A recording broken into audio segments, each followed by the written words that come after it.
Magandang hapon po mga kababayan. Ang ating pong pag-usapan ngayon ay tungkol po doon sa pagsimula ng pag-ikot ng Uniteam at pag-umpisa ng kampanya sa ating mga presidential aspirants, mga kababayan. At bago po tayo magpatuloy, yung mga hindi pa nakapag-subscribe ay mag-subscribe po kayo sa video ito upang patuloy na ma-update ang issue na ating pag-usapan. Gaya nga po ng ating pag-usapan ngayon ay kapansin-pansin po na nung pag-umpisa pa lamang ng pag-ikot ng Uniteam, mag-umpisa doon sa Bulacan at sa rally noong isang araw sa Philippine Arena, ay nakita po natin na ang Uniteam, si Bongbong Marcos, ay dinumog ng napakaraming pong tao. Ayan po yung isa sa mga nakita natin na ang mga galawan ng mga kandidato ngayon ay kanya-kanya po. Bagamat kanya-kanya din po ang kanilang pagdaos ng kanilang proclamation rally sa kanilang kanya-kanyang probinsya, ay nakita natin na si Marcos lamang ang nakitang maraming tao na dumumog sa kanya, mga kababayan. At halos hindi na po makita si Marcos sa sobrang dami ng tao, mga kababayan. Ay sa patuloy pa lamang at pag-umpisa nitong kampanya na ito, mga kababayan, ay humakot na ng maraming karagdagang buto si Marcos dahil po doon sa kanyang plataporma na Uniteam. Ay sino ba naman tao na aayaw niyan, mga kababayan, sapagkat napakaganda po yung plataporma na inilatag ni Marcos dyan sa kanyang kampanya, mga kababayan. Kaya kahit nga yung mga ilang celebrities na dati hindi naman maka-Marcos, ngayon po ay nakikita natin dyan sa Philippine Arena. At kung saan nakakita natin ang maraming tao doon sa loob, bagamat mayroong social distancing, mga kababayan, ay kapansin-pansin na napakarami po talaga doon sa loob, sapagkat malaki po ang capacity ng Philippine Arena na sa mga 55,000 po yan.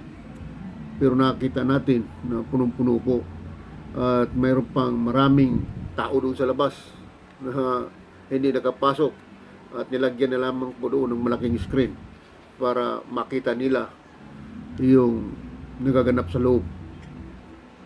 So, ano pong ibig sabihin nito, mga kababayan? Ibig lang pong sabihin na ang tao ay isinisigaw si Marcos. Hindi na po pwedeng matawaran ang sigaw ng taong bayan upang iboto si Marcos. Ganun po ang ibig sabihin noon. Ay mantakin mo, mga kababayan, ay yung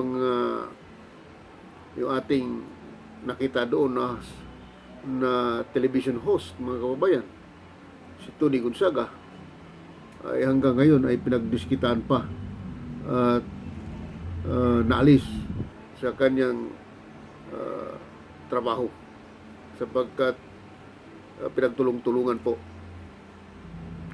Ganun po ang ibig sabihin dyan, na dahil dyan sa patuloy na pag-alispusta nila kay Marcos, ayan po ang resulta.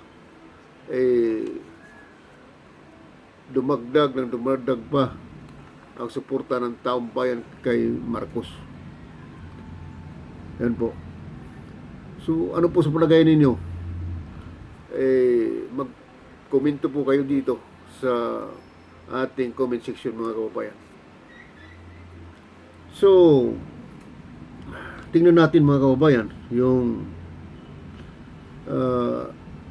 breaking news sa survey.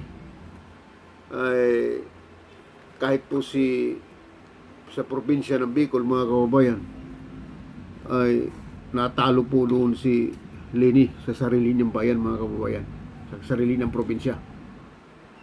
So pakinggan natin yung reports, mga kababayan.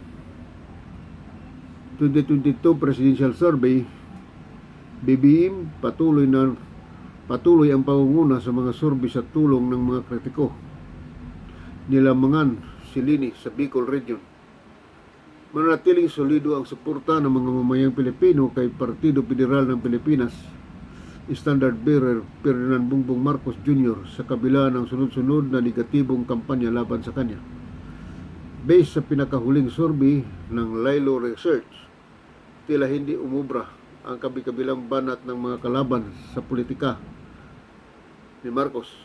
Umabot sa 64% ang voters preference ni Marcos sa survey na isinagsagawa nitong Enero 17 hanggang 23 sa 3,000 respondents na mas mataas ng 6% kumpara sa 58% na nakuha niya noong Nobyembre 2021.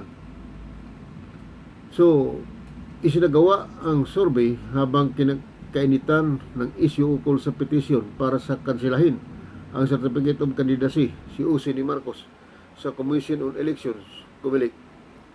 Nasa malayong pangalawa naman si Leni Robredo na nakakuha ng 16%. Tabla naman sa ikatlong pwesto sina Isko Moreno at Manny Pacquiao na kapwa mayroong 7%, habang si Ping Lacson naman ay mayroong 4%. Kapansin-pansin naman na naungusan din ni Marcos si Robredo sa kanyang baluarte sa South Luzon, Bicol Region, matapos itong makakuha ng 51% voters preference sa naturang lugar. Nakakuha naman si Marcos ng 79% voters preference sa North at Central Luzon. Mas malaki rin ang lamang ni Marcos sa National Capital Region, NCR, matapos siyang makakuha ng 65%. Aprobado rin si Marcos sa Visayas region matapos tumaas pa ang bilang nito ng 10%. Nakakuha siya ng 55% mula sa 45% nitong nakaraang survey. Tumaas naman ng 11% ang bilang ni Marcos sa Mindanao na nakakuha ng 69% kumpara sa 58% noong Nobyembre 2021. Matatandaan na patuloy ang panawagan ng Uniteam BBM Sara ng makapagkaisang pamumuno na siyang dadalhin para sa muling pagbangon ng bansa mula sa pandemya. Sa kabila naman ang patuloy na pangunguna sa lahat ng mga respetadong survey na natiling nakatapak sa lupa ang Uniteam at patuloy na hindi lumalahok sa negatibong kampanya.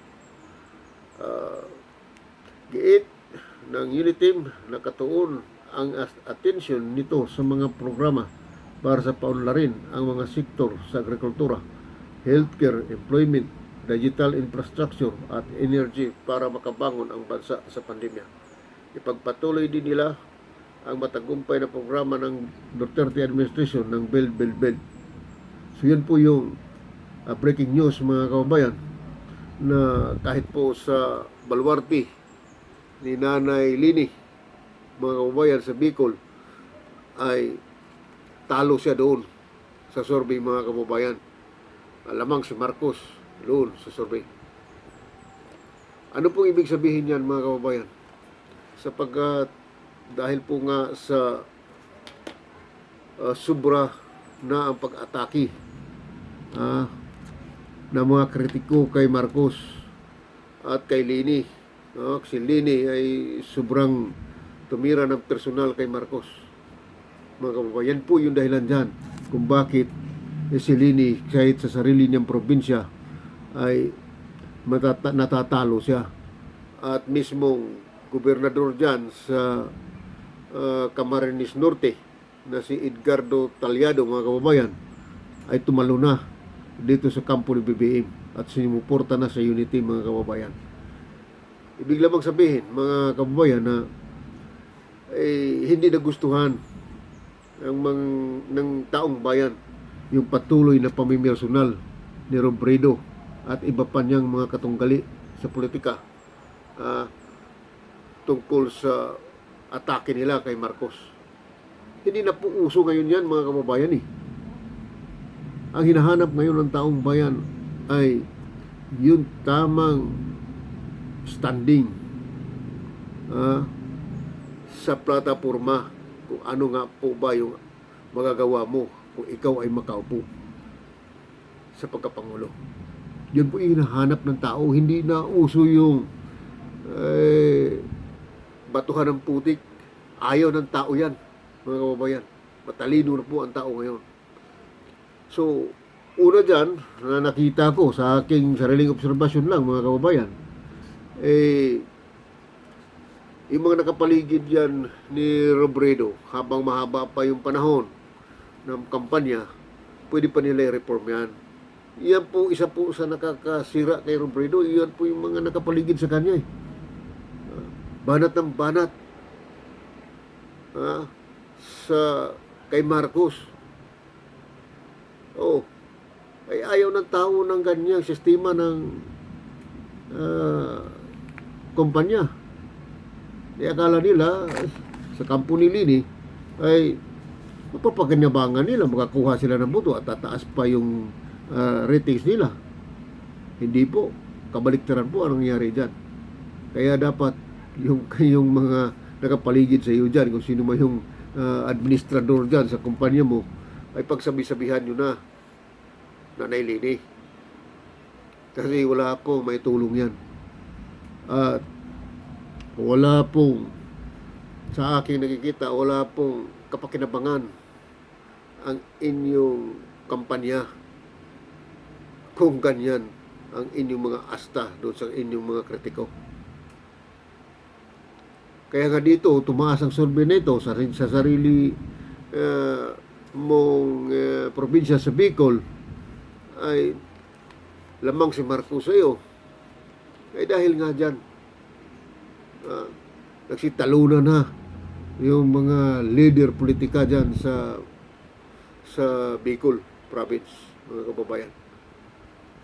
Kaya nga po dito ay kapansin din na habang nagkaroon sila ng proclamation rally dyan sa Bicol, ay kaunti po yung tao dumalo. Si Isko naman, palibasa yung mga open na binyo ang pinagdausan nila ng kanilang mga proclamation rally, ay masikip ang lugar. Siyempre mapupuno po talaga yung lugar. Kala mo maraming tao. Po. So, hindi na po natin ito mahirap alamin, mga kababayan, kung sino po talaga yung mananalo sa pagdating ng eleksyon. Dito pa lamang po ay kitang-kita na Kaya pansamantala, mga kababayan, ay yan lang muna ang ating sasabihin. God bless.